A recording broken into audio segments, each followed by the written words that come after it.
Does anybody else remember a time out there when you were sitting in math class and thought, when am I ever going to need these complicated algebra formulas and like the parabolas and geometry? And you thought, I'm just going to like do my math class and be done with it. Well, I was that person, and now I find myself just in love with math and formula and spreadsheets. And it's still not relevant to my day-to-day life, but boy, can I make it relevant to my gaming life. Hello there, Lorcana lovely. So today I have my chicken math video, which I've talked about in a couple videos and I've mentioned in some comments to people. So if you're excited about math and spreadsheets like me, hopefully this will be an enjoyable process for you too. If you know a lot about Excel or you know a lot about math and formulas, and you have some advice on how to make my formulas or my spreadsheet better or like more comprehensive, so a lot more spreadsheets, let me know because I want to make this the best spreadsheet possible. So I guess first off, let's take a look at, let's talk about why I want to apply math to Lorcana. It's great to be able to just take a deck and play it and kind of play test with it and get the general feel of the deck and get the feel of how it plays against another deck. But we can apply a logic to this. And the logic typically comes from play testing and recording numbers and whatnot to be able to figure out, say, if out of 50 matches against dogs, we won 40 of them. That's a great odds. Against 50 matches against Prince Philip, we won 10 of them. That's a really easy thing to be able to look on a spreadsheet and say, we need to up our game against this Prince Philip deck. However, there's a much more complicated way that we can apply math to decks to be able to figure out things like mulligans, mulligan decisions. Also, what are our chances of drawing a specific card? I'm sure everybody's been there at the table where they're sitting there and their opponent says, that's so unlikely. What are the chances of that? Like if you drew a card you didn't want, what are the chances of that? Well, today I'm going to show you how to figure that out. So what we are going to do is we're going to take a formula called a hypergeometric calculator, and we're going to apply it to our kind of like testing process, but mostly our deck creation process.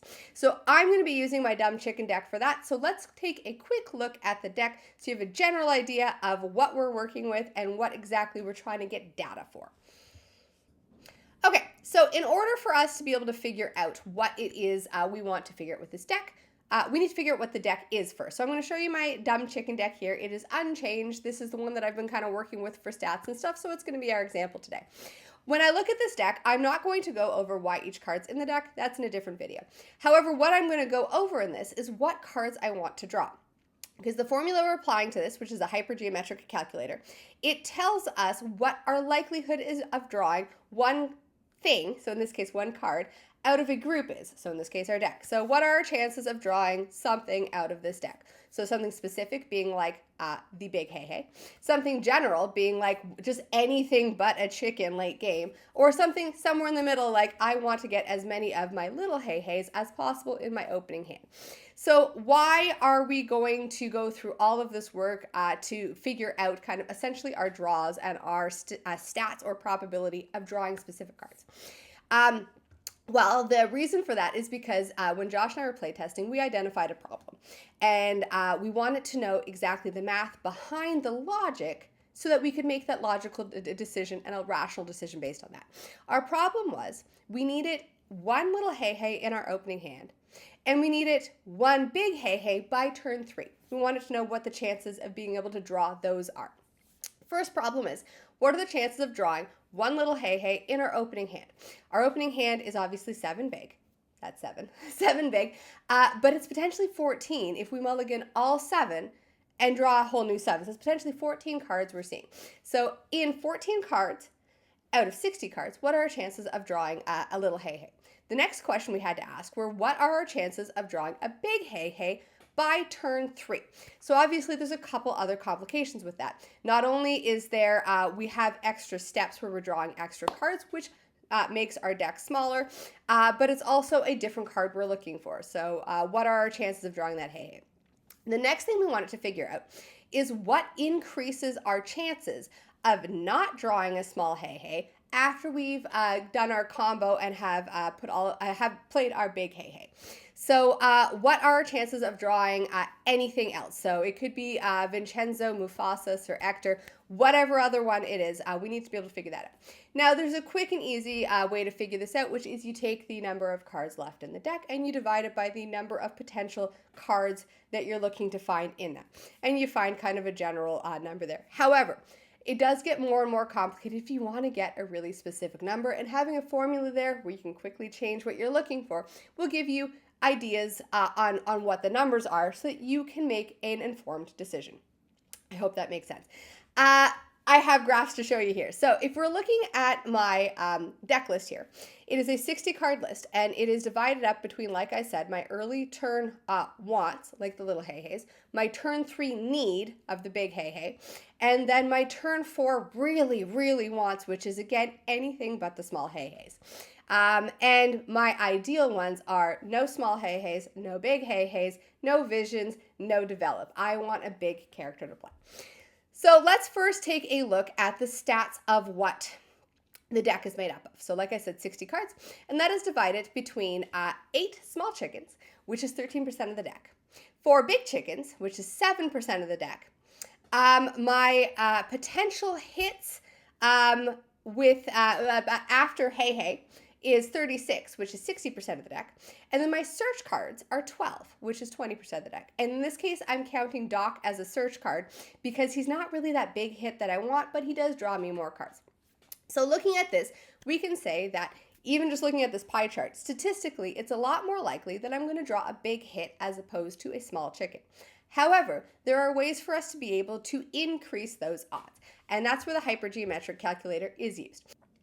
So this is my spreadsheet here. So I've done kind of a nice little questionnaire. It's still a little bit of a work in progress, and I'll update it. If I do enough updates, I'll do another update video on how to use it. But here is the basic kind of questions to look for. So on the first column here, I am looking for a specific card. Specifically, I'm looking for a specific card by turn 1.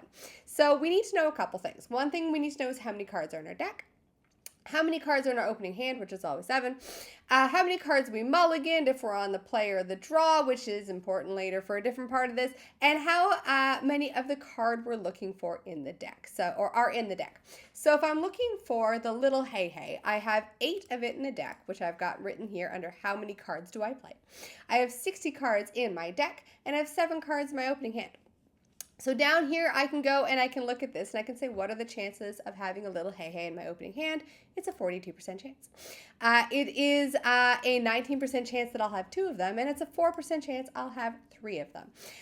The important thing to note here is that Google Sheets does not have what's called the cumulative property for the hypergeometric calculator, which simply means I can't seem to figure out how to make it so that it is what are the chances of me drawing 1 or more of the given card, or the HeiHei. If you happen to know the workaround for this, want to send it to me so I can make this so it is kind of one nice cumulative thing. If you use Excel, the formula's out there, and I'll paste it in the video here so that you can just add it to your own Excel thing.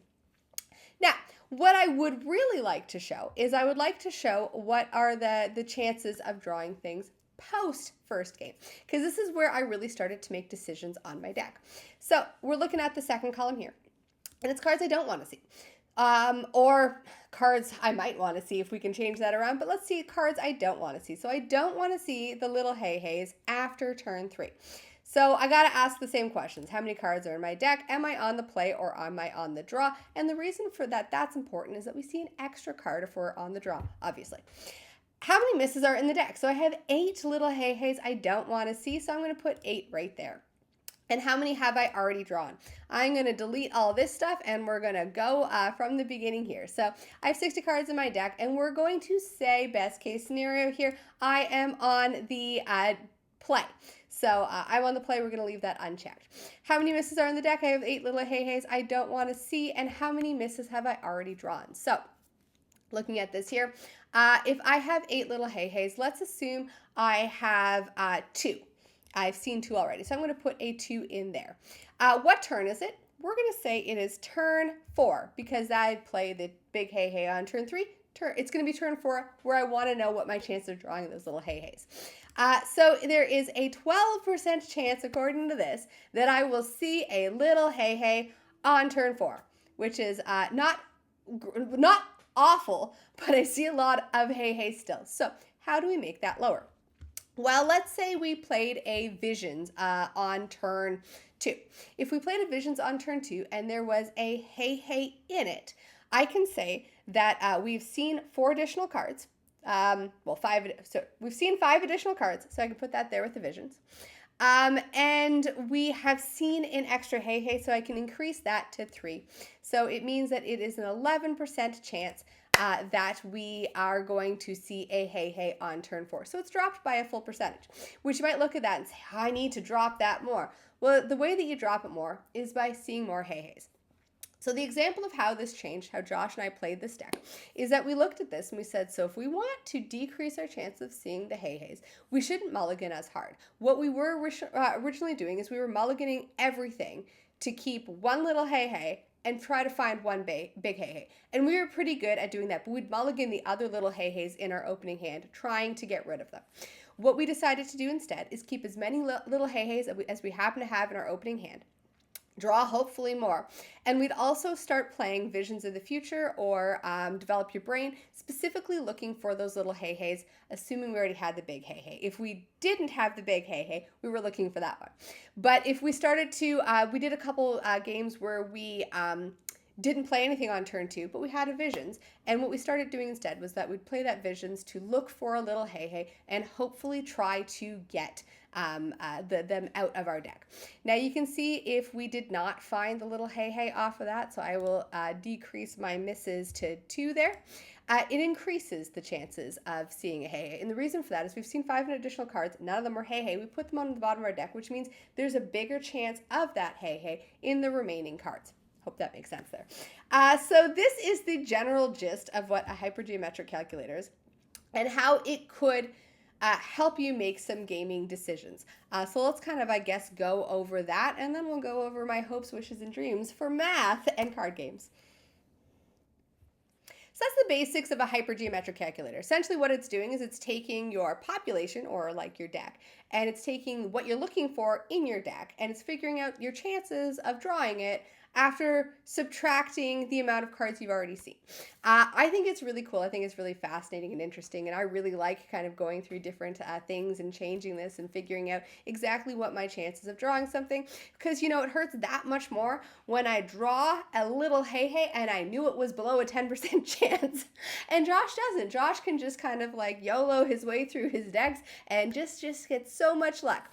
Either way, this was chicken math, and what I'll throw out there is go ahead and play with the spreadsheet if you want, make a copy of it. I'll do a follow-up video if I make additions to my chicken math, but for those of you who are really into math and spreadsheets, if you know how to put a cumulative property on this using Google Sheets, that would be awesome. I would love to be able to put a cumulative property on this. I searched Reddit and I found a really complicated function and formula that I couldn't figure out. So if you've got some suggestions or advice for me, that would be great.